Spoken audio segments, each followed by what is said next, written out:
Hello good morning and welcome back to my channel life with Dhruv. Well, आज की video एक informative video होने वाली है। किस बारे में होने वाली है ये आपको हम लोकेशन पे जाके बताते हैं। और चलो चलते हैं लोकेशन पे, मिलते हैं आपको वहीं पे। तो भाई लोग, हम पहुंच चुके हैं अपनी नई लोकेशन पे। चेक कीजिए, ये हमारी रेगुलर लोकेशन से टोटली डिफरेंट है। और वेल, आज का टॉपिक रहने वाला है बिगनर्स के लिए 4x4 यूज कैसे किया जाए, वो लोग किस तरीके से 4x4 यूज कर सकते हैं, टिप्स एंड ऑल। तो simple tips for the beginners, तो वो हम आज डिस्कस करने वाले हैं। चलो वीडियो की करते हैं शुरुआत और हमारे साथ बने रहिए। तो चलो चलते हैं आगे। फर्स्ट थिंग्स फर्स्ट, सबसे पहले गाड़ी के अंदर चलते हैं। अंदर जाके आपको क्या करना है, सबसे इंपॉर्टेंट सीटिंग पोजीशन।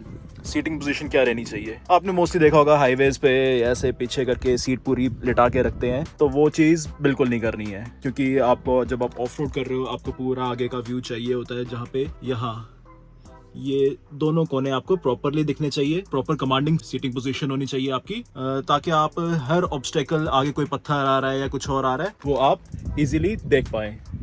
चलो गाड़ी के अंदर चलते हैं और आपको एक और चीज़ बताते हैं। चलो अंदर। वेल, तो हम लोग गाड़ी के अंदर आ चुके हैं। गाड़ी को स्टार्ट करते हैं। और सेकेंड इंपॉर्टेंट चीज़ आती है गाड़ी स्टार्ट करने के बाद, अपने जो मिरर्स हैं उनको कैसे एडजस्ट करेंगे। तो वेल, जब हम हाईवे पे चलते हैं तो मिरर्स हमारे ऊपर की तरफ होते हैं, क्योंकि हमें पीछे तक व्यू चाहिए होता है गाड़ी को देखने की, जिससे हमारा ज्यादा से ज्यादा ब्लाइंड स्पॉट जो होता है वो माइनस हो पाए। ऑफ रोड में ऐसा नहीं होता। ऑफ रोड में आपको चारों टायर्स के पास की पोजीशन देखनी पड़ती है। तो आगे का तो हम सीटिंग पोजीशन से जज कर सकते हैं, लेकिन पीछे के टायर्स को भी देखना बहुत जरूरी होता है। इसलिए हम जो इसका एंगल होता है ऐसा सेट करेंगे कि हमें टायर्स दिखते रहें। ऑलराइट गाइज, तो ये बात होगी हमारी सीटिंग पोजीशन के बारे में और हमारे मिरर्स के बारे में। और अब हम चलते हैं आगे। आगे मतलब अंदर से ही मैं आपको एक और इम्पोर्टेंट चीज बताने वाला हूँ, जो आपने हमारी पिछली वीडियोस में भी देखा होगा, जो हम काफी डिस्कस करते रहते हैं, थ्रॉटल कंट्रोल। थ्रॉटल कंट्रोल के बारे में मैं आपको बताता हूँ कि कैसे सीखा जाए, क्या किया जाए। वेल, थ्रॉटल कंट्रोल सीखना बहुत इजी है। अगर मैं आपको पहले मैनुअली बताऊं, मैनुअली ये देखिए, दरवाजा खोल लेते हैं और नीचे चलते हैं। ये देखिए, पहले तो अगर आपको ऐसे प्रैक्टिस है तो आप नॉर्मली यहाँ से थ्रॉटल कंट्रोल कर सकते हैं। ये देखिए, और जस्ट इन केस आपको इसका आइडिया नहीं है तो वेल, इसके लिए ये देखिए, पाँव अपने यहाँ फंसा के और यहाँ से आप आराम से आहिस्ता, मतलब इस साइड वॉल की सपोर्ट लेके आप अपने थ्रॉटल को कंट्रोल कर सकते हैं। सी, और अगर आपको इसमें भी मुश्किल हो रही है तो एक डिवाइस आता है जिसको हम थ्रॉटल कंट्रोलर कहते हैं, तो आप उसको इंस्टॉल करवा सकते हैं अपनी गाड़ी में।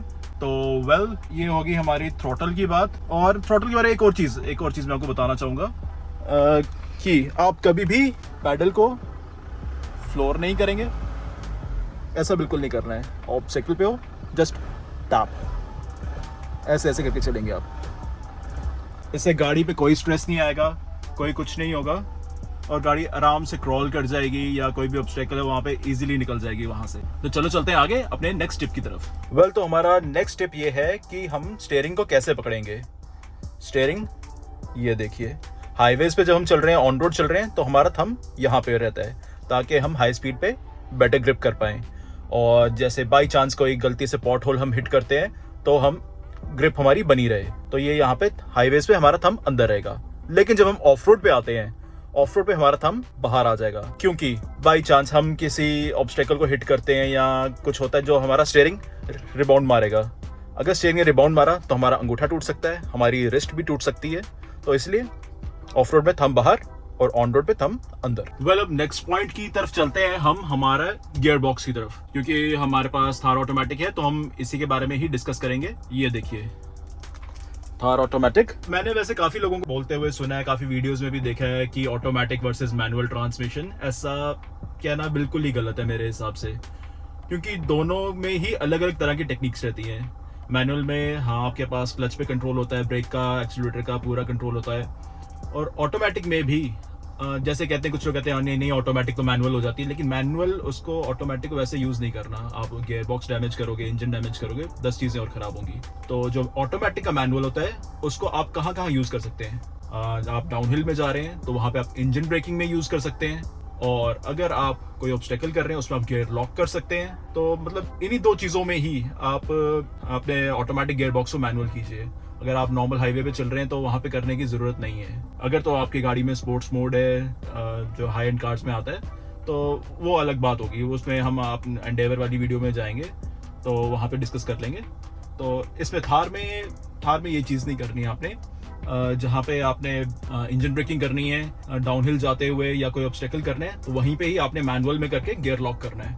अब वो डिपेंड करता है सिचुएशन पे। आपने हाई पे, वैसे हाई पे ज़रूरत नहीं पड़ती है, लो पे first gear, second gear, third gear, कहाँ पे आपने कौन सा गियर लॉक करना है, कैसा मोमेंटम चाहिए, वो सब सिचुएशन पे डिपेंड करता है। तो चलो चलते हैं अपने नेक्स्ट टिप की तरफ। Let's go. नेक्स्ट टॉपिक हम जिसके बारे में बात करने वाले हैं वो टॉपिक रहेगा हमारा कि हम 4x4 कैसे एंगेज करेंगे इसमें, 4 हाई 4 लो।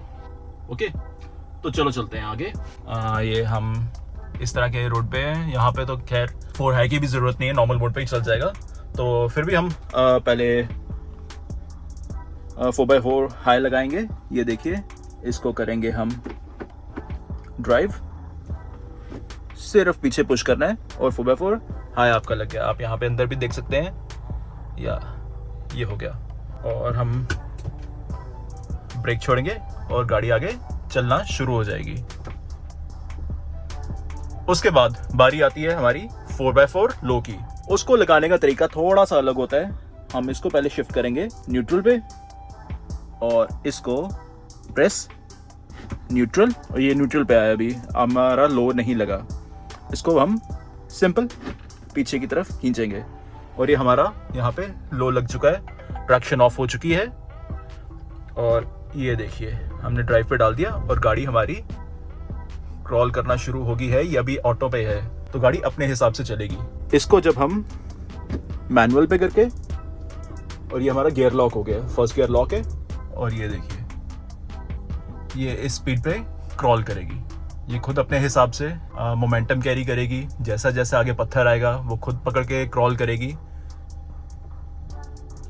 हमें कुछ नहीं करना, हम ना एक्सीलेटर देंगे ना हम ब्रेक दबाएंगे। हमने सिर्फ गाड़ी को अपने हाल पे छोड़ देना है और वो चल रही है।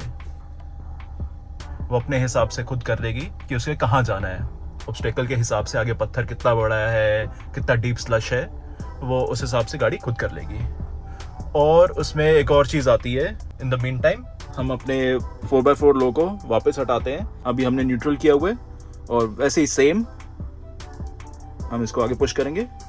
ये न्यूट्रल हो गया और इसको प्रेस करेंगे आगे 4x4 हाई और एक और पुश, और ये नॉर्मल मोड में आगे 2 हाई में। तो चलो चलते हैं अपने अगले टिप की तरफ।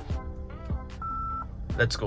तो हम गाड़ी के बाहर आ चुके हैं और एक और इम्पॉर्टेंट टिप जो होता है वो रहता है हमारे टायर्स के बारे में।